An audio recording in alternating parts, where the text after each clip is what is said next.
सत साहिब। पूज्य गुरुदेव भगवान शुरुआत में कह रहे हैं सत साहिब। अब भाई और बहनों, ये जो सत साहिब शब्द है, इसका मतलब होता है सच्चा परमात्मा, अविनाशी परमात्मा, अजरो अमर परमेश्वर, सारी सृष्टि का पालक। तो सत साहिब शब्द हमने अपने पूज्य गुरुदेव को नहीं बोलना है। जब भी गुरुदेव भगवान हमें सत साहिब कहें तो हमने उनके नाम का जयकारा लगाना है।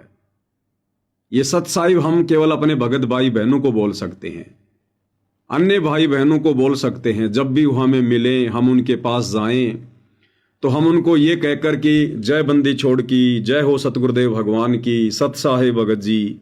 तो सत साहिब शब्द का प्रयोग हम केवल अपने भगत भाई बहनों तक ही सीमित रखें।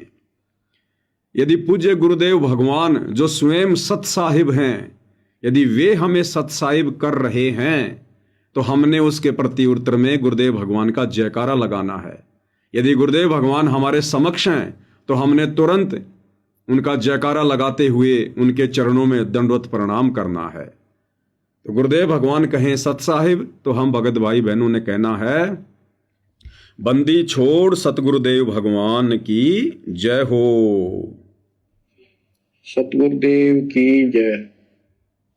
बंदी छोड़ कबीर साहिब जी की जय। बंदी छोड़ गरीबदास जी महाराज जी की जय। स्वामी राम देवानंद जी गुरु महाराज जी की जय हो। अब यहां पूज्य गुरुदेव भगवान अपने मुंह बोले गुरुदेव की जय बोल रहे हैं कि स्वामी राम देवानंद जी महाराज की जय हो।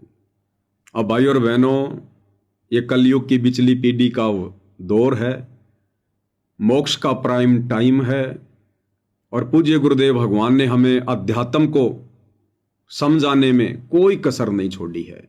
एडी से चोटी तक का ज्ञान जितना हमारे लिए अनिवार्य था, पूज्य गुरुदेव भगवान ने पिछले 30-35 वर्षों में हमारे ऊपर उड़ेल दिया है, बारिश की तरह बौछारें कर दी हैं। तो अब हम भगत भाई बहनों ने अपने कॉमन सेंस का भी प्रयोग करना है। हर पॉइंट को, हर संकेत को गुरुदेव भगवान खुलकर नहीं बताएंगे, काल के साथ उनका एग्रीमेंट है। तो गुरुदेव भगवान जो स्वयं कबीर परमेश्वर हैं, कबीर परमात्मा हैं, और यहां इस पृथ्वी पर गुरु शिष्य परंपरा का निर्वाह करते हुए उन्होंने एक मुंह बोला गुरु धारण करना पड़ता है, अन्यथा कोई भी यकीन नहीं करेगा, विश्वास नहीं करेगा, और सब लोग यही कहेंगे कि वे गुरु बनाने की क्या जरूरत है। क्या आपके पूज्य गुरुदेव सतगुरु रामपाल जी ने कोई गुरु धारण कर रखा है? तो हम कहेंगे जी नहीं कर रखा। तो लोग कहेंगे फिर भाई हमने गुरु धारण करने की क्या जरूरत है।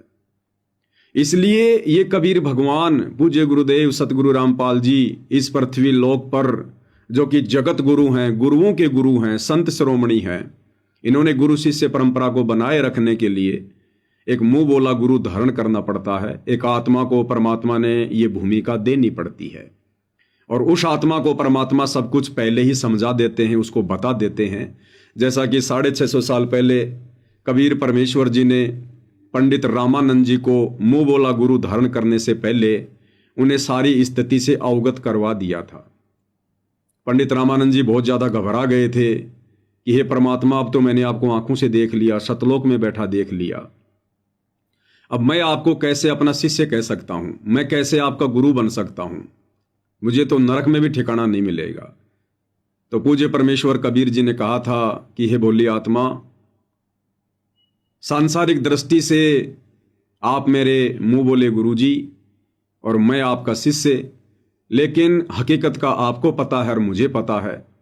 उसके बाद में पंडित रामानंद जी ने हाँ भरी। इसी प्रकार भाइयों और बहनों, 8 सितंबर 1951 से वही कबीर परमेश्वर सारी सृष्टि का पालन पोषण करता। 8 सितंबर 1951 को गांव धनाना, जिला सोनीपत, हरियाणा, भारतवर्ष की पवित्र भूमि पर सतगुरु रामपाल जी के रूप में, स्वरूप में स्वयं प्रकट हैं।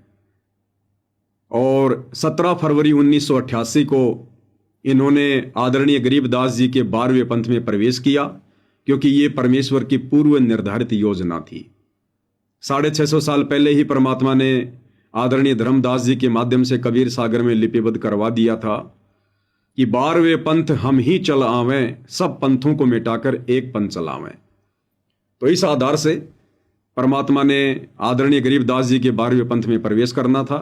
तो 17 फरवरी 1988 को परम पूज्य परमेश्वर सतगुरु रामपाल जी ने आदरणीय राम देवानंद जी को अपना मुंह बोला गुरु धारण करके गरीबदास जी के 12वें पंथ में प्रवेश किया।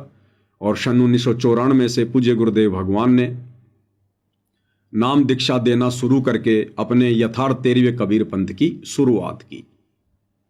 इसलिए भाई और बहनों, आज हमें हकीकत का पता है, सच्चाई का पता है। इसलिए अपने गुरुदेव भगवान के अलावा हम भगत भाई बहनों ने वर्तमान कलयुग की बिचली पीढ़ी में किसी अन्य की जय नहीं बोलनी है। हमने दादा गुरु की जय नहीं बोलनी है, हमने गरीबदास जी की जय नहीं बोलनी है, हमने अन्य संतों और महंतों की जय नहीं बोलनी है, अन्यथा हम लोग पतिव्रता पद से नीचे माने जाएंगे। और गीता जी में परमात्मा ने स्पष्ट कहा है कि व्यभिचारणी भक्ति से जीव का कभी भी उद्धार नहीं हो सकता। अव्यभिचारणी भक्ति करनी पड़ेगी। अव्यभिचारणी भक्ति का मतलब है तन मन धन से, दिलो जान से, आत्मा से, हृदय से, मन से केवल अपने गुरु को ही अपना इष्ट मानकर, परम पूज्य मानकर, परम आदरणीय मानकर, परम सम्माननीय मानकर जो है उनकी शरणागत रहना है। तो हमने अपने गुरुदेव के अलावा अन्य किसी की जय नहीं बोलनी है, क्योंकि अब हमें पता चल चुका है कि हमारे पूज्य गुरुदेव भगवान परमेश्वर रामपाल जी स्वयं सारी सृष्टि के रचयिता हैं, ये कबीर परमेश्वर हैं।